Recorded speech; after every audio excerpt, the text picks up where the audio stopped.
Ma'am, एक top up साठी minimum cost किती आहे आणि मॅक्झिमम कॉस्ट किती आहे? मला आता तुम्हाला सांगायला आनंद होतोय की टॉपअप ही सर्वात स्वस्त मिळणारी पॉलिसी आहे. म्हणजे तुम्हाला 5 लाख 10 लाखाचा जो बेस सम अश्युर्ड आहे तो घेण्यासाठी जेवढे पैसे मोजावे लागले त्याच्या अगदी कमी अमाऊंट मध्ये तुम्हाला टॉपअप मिळतोय. टॉपअपची सुरुवात ही 25 लाखापासून होते आणि 1 CR पर्यंत तुम्ही टॉपअप घेऊ शकता.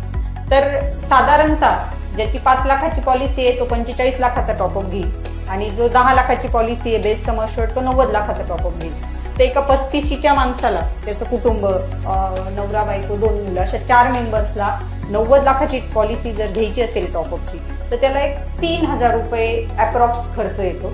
फक्त अप्रॉक्सिमेट 3-3.5 हजारापर्यंत तो 90 लाखाचा टॉपअप घेऊ शकतो. तुम्ही 90 लाखाऐवजी 45 लाखाला आले तर 45 लाखाचा टॉपअप हा 6,000 रुपयाला मिळतो. म्हणजे इथं गणित उलट आहे. तुम्ही टॉपअपची अमाऊंट कमी केली की प्रीमियम वाढेल आणि टॉपअपची अमाऊंट वाढली की प्रीमियम कमी होईल. त्याच्यामुळे टॉपअप ही सगळ्यात स्वस्त पॉलिसी आहे, पण ती लोकांना माहीत नाहीये किंवा ऍडवायझर ते रेकमेंड करत नाही.